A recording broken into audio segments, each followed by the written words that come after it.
Welcome back to the Better Way podcast, brought to you by R&G Insights Lab. This is a curiosity podcast where we ask, there has to be a better way, right? There just has to be. I'm Zach Coseglia, the co-founder of R&G Insights Lab, and I am joined, as always, by the one and only Chen. Hi, Hui. Hi, Zach. How are you today? I am good. I am super excited because we have another internal guest and another repeat guest in David Yanofsky. David, welcome to the podcast. Hey, Zach. Hey, Hui. David, why don't you just reintroduce yourself to our listeners?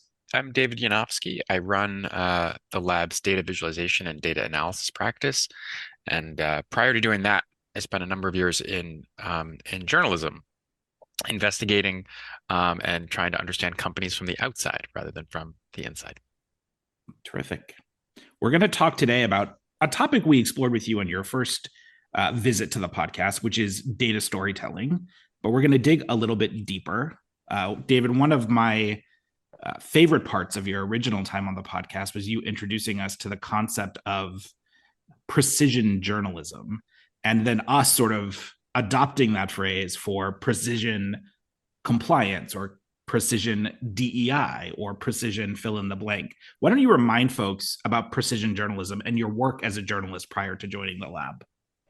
Yeah, so precision journalism, which is also referred to more colloquially as data journalism, is using quantitative social science methods to report on the world around you. And so it's using data that already exists. It's collecting data that you don't have and applying scientific methods, statistical methods to it to learn about your community or the economy or whatever else you're reporting on. And that's what I was doing. I did that most recently at Quartz and prior to that at Bloomberg. You say that data storytelling is just storytelling, but with data. Talk to us about what you mean by that and how we can make the concept of data storytelling just more kind of relatable to those of us who probably are in the business of telling stories in one way or another every day. And there are folks who need to communicate metrics and successes of their business unit, of their group, of their whatever their work is. As soon as you have a manager, a culture in your organization, or an otherwise business demand to start quantifying those successes and areas that could use improvement, people really struggle on how to continue to tell that story in as specific amount of terms as you get with numbers. I say data storytelling is just storytelling because in journalism, your journalism doesn't get better or worse just because you've added a number, or just because you've added a number, it doesn't change the requirements of what you need to communicate to your audience. It's another detail. It's another fact. It's another venue to reinforce the ideas and the concepts that you're trying to convey to people who may be more predisposed to understanding the success of something as a percentage increase, the success of something through a chart, instead of through a sentence or through a feeling. There are other careers I might have gone into had I been more comfortable with numbers. And I think your concept of telling a story with data is really new with a lot of people, because in certainly the compliance field, many of the people working in the field are just beginning to get introduced to the idea of data analytics. And I think many of them are still struggling with what that is. And then you layer on top, not only you have to analyze, but you have to tell story. And I think that can feel very overwhelming to a lot of people. So hence, I think a lot of times compliance presentations, you just get this rows and rows of data. And it's difficult for both the presenter and the audience to easily make sense of it. And this is where a lot of what you call visualization comes into play. Whereas, I'm looking at a massive spreadsheet with lots of fields and numbers. I don't know what to make of it. Yet, this is where when you do the right visualization, you can see that spike in the trend, or you can see a lot of dense points in a particular area. And that's when you start making sense of some of these things. To the people who are struggling, what would be the first couple of steps that you would advise them to do in terms of helping to transform this data dump into data storytelling? Good stories have beginnings, middles, and ends. You need to know what you want to tell people. You have to introduce the issues and then introduce those issues to your audience. You need to capture their attention. You need to set expectations in a beginning. In a middle, you need to provide details, what's happening. You need to communicate status and trend, maybe discuss challenges. And in the end, you want to summarize, ensure that your points are being made, reinforce the reason why you're communicating this stuff to begin with, and perhaps even have a call to action. You're giving someone this information for a reason, and you want them to be able to now take an action because of it. That's just a normal storytelling arc. But to your point, Wei, about like not being comfortable, you see a big spreadsheet full of numbers and you just don't get it, or you see some charts and you're confused by them. When I think of folks who have that discomfort, I try and remind them that they look at the weather report every morning and that they might open the newspaper to a big page of tiny numbers that just fills the entire broadsheet of a newspaper. And there's all sorts of maps, charts, and data visualizations, and the text is tiny. And but you can look at that and you can understand the story that it's telling. You can understand by looking at all of that data and picking out exact visualizations that are relevant for you, the right metrics, that you can answer lots of questions about the day. What am I supposed to wear today? Am I going to be able to exercise outside today? Should I walk to work? Do I need an umbrella? All of these things are just based on the numbers that are on that page. Not everyone reads the newspaper. Some people get their weather report from, say, the local TV station, and there you have someone presenting all of that information to you. You have someone standing in front of a lot of the same data, pointing out all of the various features of it and telling a story about the weather of the day based on the data that's coming in. That is a completely data focused story that that people are used to either proactively consuming or passively consuming on a near daily basis. And so have confidence in your ability to understand stories with numbers because you're already doing it. I love that analogy because to me, it's very easily applicable to compliance. When you're looking at a lot of these data, what you want to know is there a storm coming? Is there a part of our program that's particularly susceptible to certain type of risk that I want to fortify that? One of the things that I really like about storytelling as a device for helping maybe the uncomfortable get more comfortable is that it's not only a device that helps us think about the way in which we're going to present the data. I actually use it as a way to start reframing the discussion on the front end about what we need to be telling stories about at all. We talk to some of our stakeholders, some of our clients, some of our friends in this space, and I hear folks starting the conversation around things like, well, we have X number of ERP systems, and this one communicates with that one, and this one doesn't communicate with the other. And then we have a bunch of data in Excel spreadsheets, and then we want to get access to our HR data, but we don't have access to that. And there's political landmines associated with getting that. And we don't have systems set up for this, but we have systems set up for that.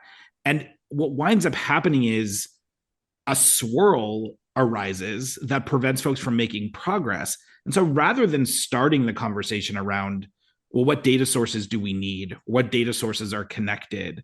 Or talking explicitly about data, I always try to reframe the question of just simply, what story do you want to be able to tell? Because when you start the conversation about data, you wind up ending the conversation with just a dump of data, of numbers, of that experience that you described, Wei, looking at the Excel spreadsheet, when in reality, when you just start by, well, what stories do we have to tell? Or what stories do we want to be able to tell? We're naturally putting ourselves on the right path to creating the kind of final work product that ultimately is going to bring value to the stakeholder, that's going to be actionable. And that isn't going to be susceptible to the so what factor, which all too often winds up getting in the way of meaningful data-driven analytics progress. Also, the story concept may be very helpful to the people who ask Zach and me a lot of this question about what kind of data should we be looking at. Everybody tells me I have to be doing data analytics. I mean, I don't know what data should I be looking at other than the traditional ones of like how many people are under investigation, how many cases are closed and open, how many people completed training. And when you start talking about data as a story, when it's reframed that way, you start asking the questions that would help you build the story. So if you look at this one set of data of here's how many investigations the company has completed, and the traditional breakdown, like by business units, by geography, that's pretty much how far most of the compliance data analytics go. But when you start thinking about it, how do you put a story together about investigations? So it's the traditional who, what, when, where, why, right? Well, who is committing these misconducts? Is it people who are senior in the company? So besides the geographical breakdown, the business unit breakdown, there's a lot of demographic information that can come into play. You can start looking at those and compare those with the investigations numbers. When are they committing these misconduct within their first 6 months in the company? Is it happening more frequently when they're 20 years in the company? So if you go through these factors, you start building a story by thinking about what other data points can fill in this story to answer all of these who, what, when, where, why questions. And Zach, I know we've done work with clients in precisely that kind of storytelling. 100%, but it's even more than just more effectively telling the who, what, when, why story. It's how you can use that data. Let's take investigations data, for example, to answer or to tell a story about something like, have we effectively mitigated risk? Or to tell a story around, are our employees making good decisions? Or does our compliance program work? Or are our employees learning from the trainings that we're giving? Like, these are all stories that I think are on all of our minds as compliance people. And we can answer these questions with data. And so we should start by not saying, let's talk about ERP systems, and let's talk about Excel spreadsheets, and let's talk about data. We should just start by saying, okay, before we even get into a discussion about what data we need or have, or how it's structured, or how much confidence we have in it, what's the question we want to answer? Well, we want to answer the question, are our employees making good decisions? All right, well, now let's talk about what data we need to answer that question. I think also it's good to remember that there's lots of different stories that can be told by the exact same data. And I think about this from the sort of media landscape perspective of, if you have a local candidate for office, they're probably only covered by the local newspaper, the local radio, the local TV. Same area. If you have some member of Congress, they might be covered a little more broadly. They might be covered by a couple national newspapers who are focused on politics. Someone running for Senate might be a bigger race, and now you have a national story that's being told about that candidate, but you also have a local story that's being told about that candidate from those local media that might be focused more on individual issues in that community, whereas the larger national or global publications that are reporting on that are going to be talking about the implications for the control of the legislature, for what it means for national policy, or the types of votes that are going to happen if one or the other of those candidates gets elected. All of those are valid stories to be telling, but it's a difference of audience that you're trying to reach with that story, and trying to find the things that are most important for that audience to tell in that story. So allow me to do the translation for the ethics and compliance audience. You want to have your data storytelling in a way that different parts of your organization can engage with the data in a way that's relevant to them. So looking at the same data, the country manager of country X would have different interests in the same set of data as the global chief financial officer. And they're all looking at the same data, but you want to have your data story set up in a way that the country manager can go in and do whatever filtering that she needs to do and come up with an engagement with the data in a way that's relevant to her. And the global CFO can do the same thing with whatever is relevant to him. And you do this in a way that's customized for these different stakeholders so that they can get the story that interests them, that matters to them.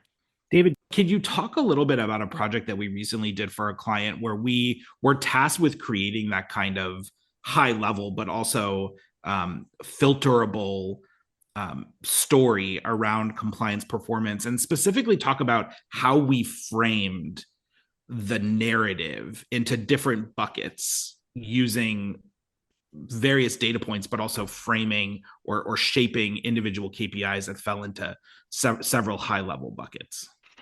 Absolutely. We came up with a whole framework for sort of nesting and overlapping all of the various concepts that you use to tell a data story, taking all of those pieces and interlocking them, overlapping them, putting them aside, putting them in opposition so that you can mix and match them and view them in all sorts of different ways that make sense. The most atomic item that we had in this system was a metric. All of those metrics rolled into analysis theories or analysis ideas. And those ideas were questions. And they were questions like Zach, like you were just bringing up. Is our compliance program working? Are our employees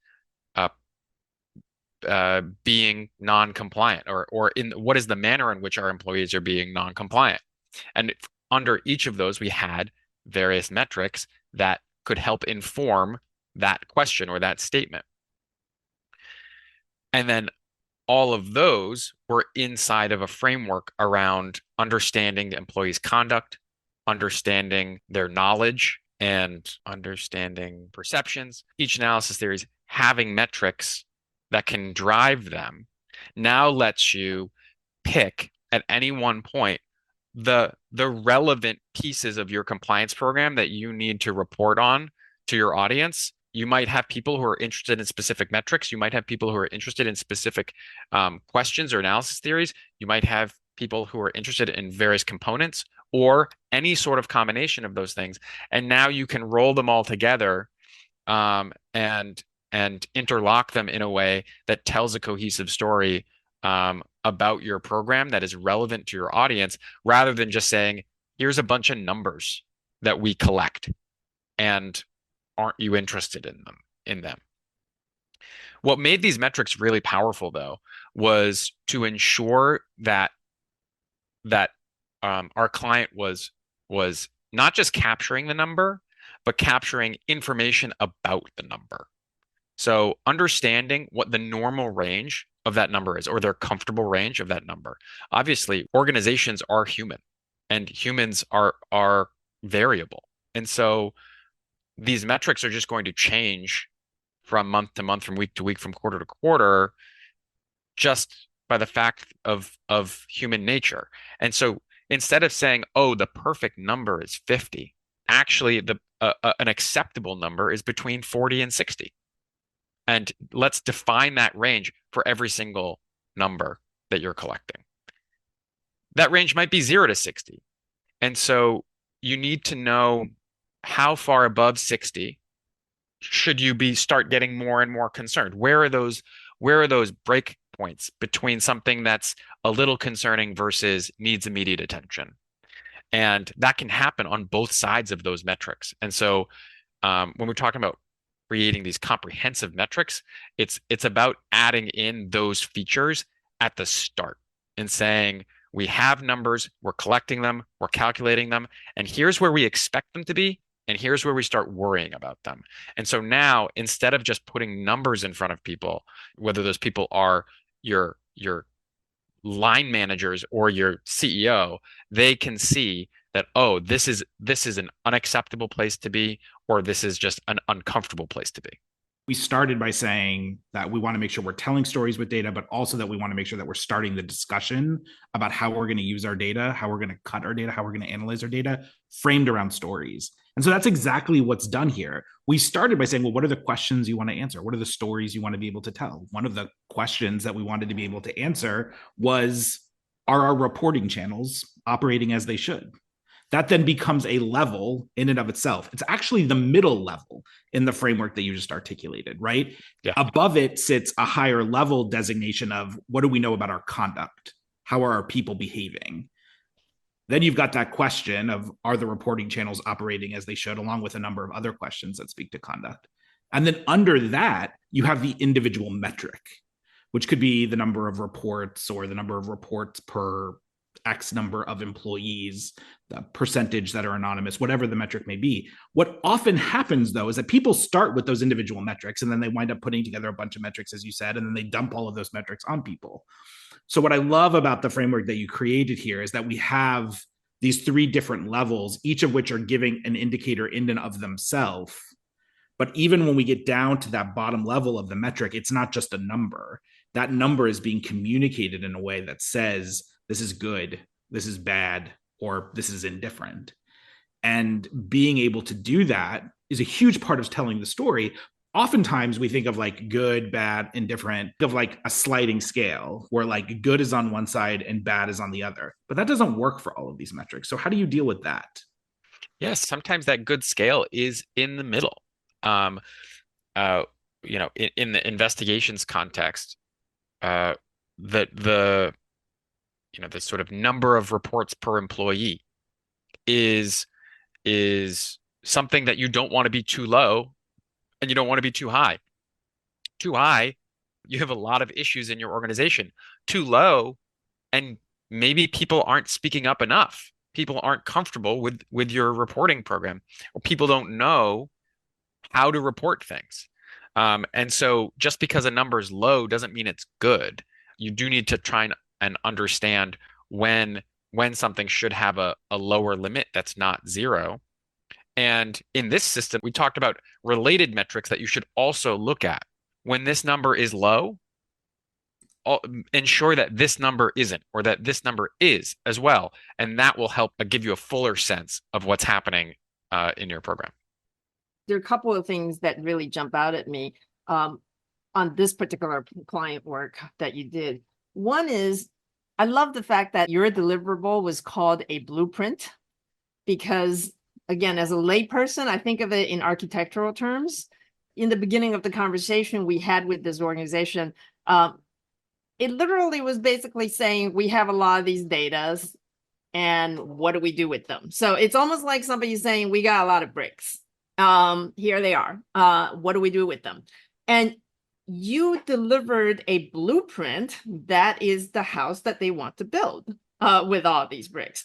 Without the blueprint, it would just be piles of bricks. A blueprint, when you think about it like a story, is the house that you want to build. And so I really love that. The other concept that basically you're talking about is contextualizing a lot of the data. So when you say information about the numbers, and I think this is again where people who are not comfortable with numbers or statistics can get lost in a lot of concepts. So I know when we have you in front of our training workshops, you go through certain concepts like causation and correlation, things like that. I think a lot of people can say things like, oh, causation does not equal correlation, but they do it all the time, despite their knowledge. It's constantly confused. Take us to school. Let's start with correlation and why it's different from causation. Yeah, so correlation is the idea that you can have two data sets that move in similar ways. A positive correlation would be every year around the time of performance reviews, the number of calls to our hotline go up as well. That the date of performance reviews is tied to the date of reports to the hotline. that is a feature that is seen at a lot of organizations, and it has to do with disgruntled employees finally being given a bad performance review, and the final straw is to report their boss for something. That is correlation. That is also causation. When you look into it and you say, this has caused that. But sometimes there are things that just happen to move in parallel with each other, that aren't causal. It is complete happenstance that these things are tightly correlated. One of my favorite examples of this, I think, came from one of these medical shows that I watch. All the doctors who are sitting in grand rounds, it's early morning, they're all drinking coffee. So whoever was the main character looked out and said, how many of you are doctors? They all raised their hands. Well, how many of you are drinking coffee? Like 90% of them raised their hands. So drinking coffee makes you doctors, right? That's a classic confusion of these two concepts. You're not looking at other factors, like how many other people who are not doctors who are also drinking coffee at this time. That's the failure to contextualize right there. I think it underscores a really important point that all compliance professionals need to remember, which is that when we start making our programs more data-driven, we also naturally have to move away from binary thinking around good and bad, right and wrong, because that correlation may actually be reflective of causation. But you've got to ask additional questions. You've got to interrogate the data more. You've got to dig deeper to figure that out. And the spurious part of it is to just take it on its face. And that's exactly what you can't do as you start making your program more data-driven.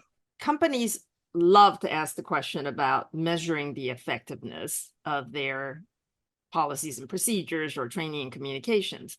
There are many important things here, but one of the ones I immediately thought of was, this cannot be a one-time exercise.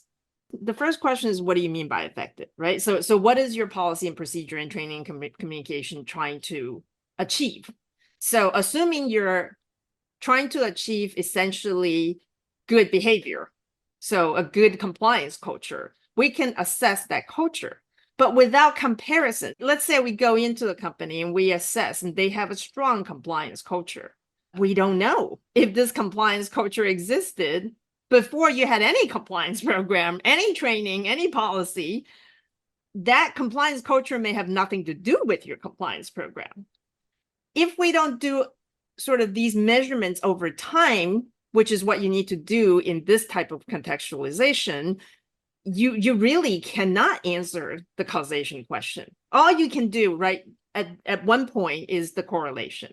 That you've done this number of, training and communications exercises, you've revised your code of conduct, and at this point in time, you have a culture that looks like this. But is it because of your training and communications and all of those? We don't know, because no baseline measurement was taken before you did any of the intervention.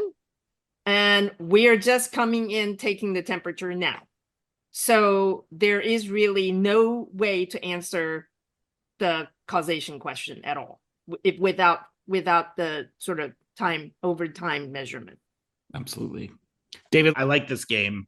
Let's do another data concept for you to educate us on. How about magnitude? Yeah, magnitude is just how big something is. Lots of people are used to reporting by magnitude. You have how many cases did you have this month? How many cases were about HR issues? That's just how many is magnitude, and putting it in scale with something else is sometimes looking at part to the whole, which would be another data concept, but oftentimes it's not. You're just giving the context of magnitude. We had 10 cases about HR issues, and we had 50 cases about expense issues. And so 5 times more is a magnitude. All right. How about distribution? Distribution is one that people do not use enough to tell stories with. Distribution is if we start grouping things together, what does the frequency of those things look like? One of the examples that we all like to give is talking about expenses and talking about expense limits. And if you create a chart of the distribution of per person dinner cost on the expenses in your organization, you will not have a normal distribution. You will have a big spike right under your limit. And that is because people view a meal limit as something to maximize towards rather than something to um, just prevent you from going over.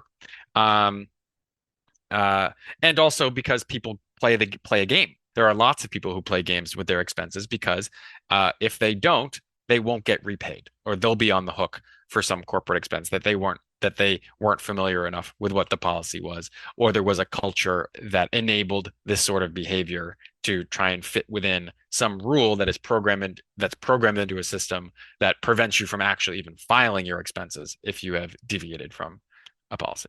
All right, let's do one more. How about flow?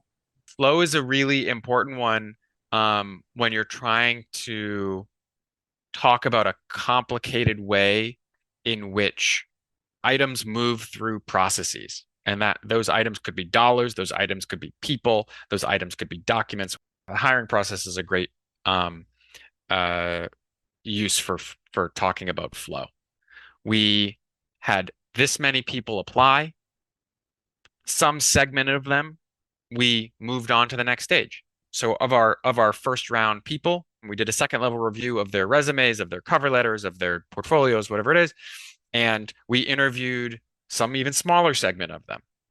And of those, we offered more interviews to them. We had finalists. All of this narrowing down of the funnel is not just it's not actually just a one-way funnel that we talk about. Oh, we have all of these applicants and it narrows down to finally the person that we hired.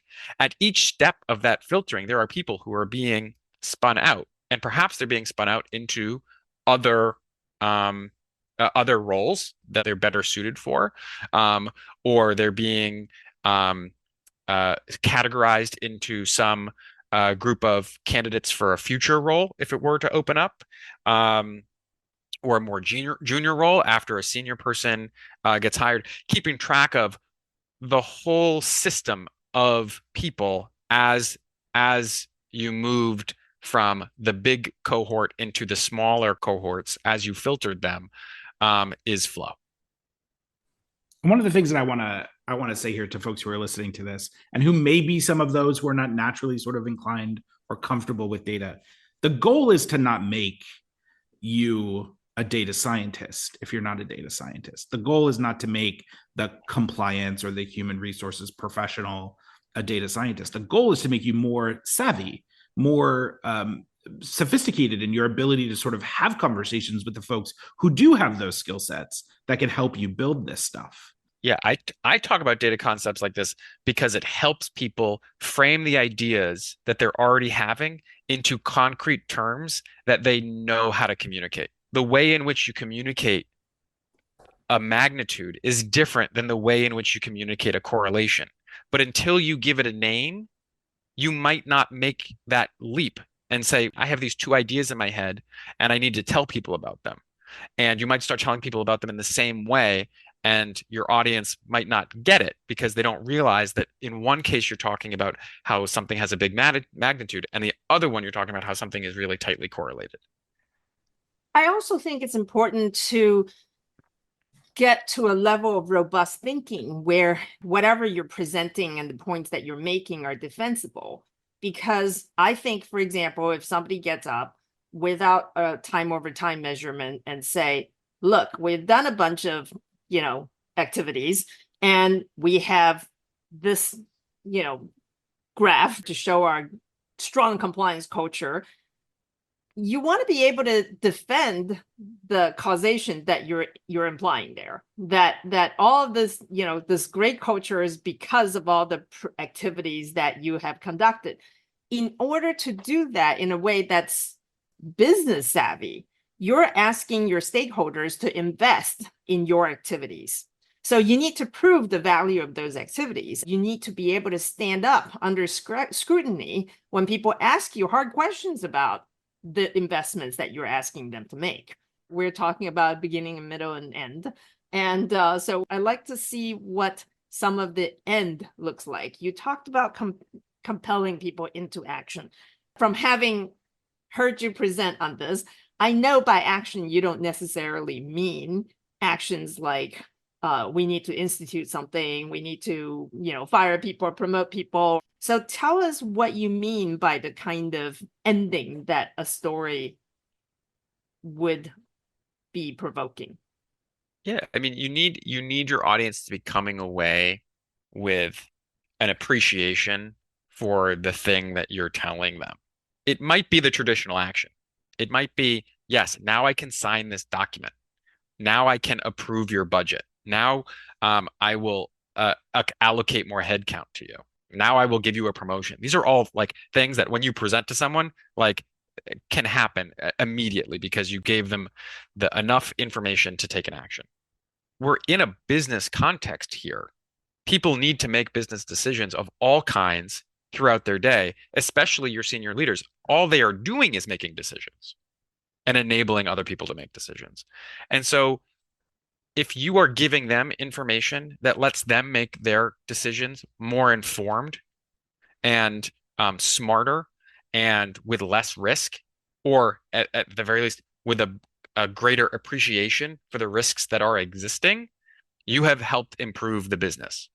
And hopefully your leaders have an appreciation for that. But if they don't, that's part of the story you also need to tell.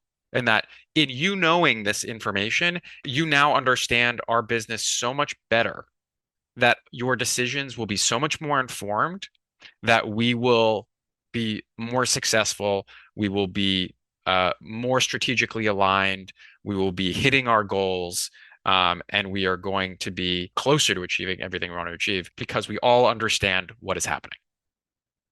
David, we've reached the end. What final words of encouragement or advice or just knowledge do you want to share with our listeners? I like telling folks in compliance that they need to understand and create their version of a chart that goes up and to the right.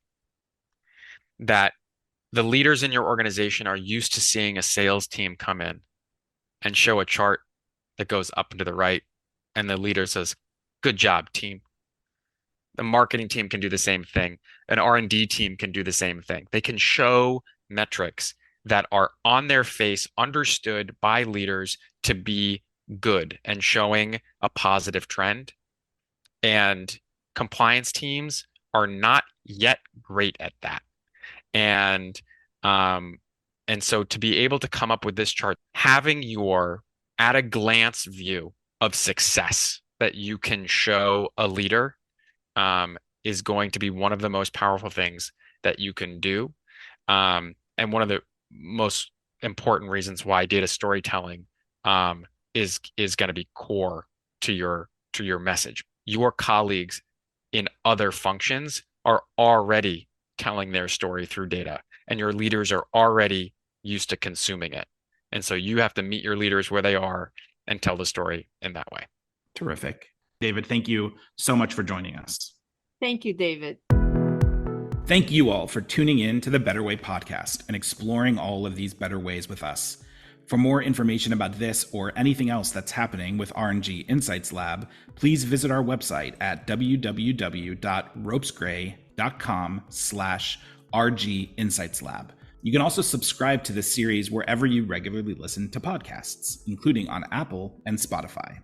And if you have thoughts about what we talked about today, the work the lab does, or just have ideas for better ways we should explore, please don't hesitate to reach out.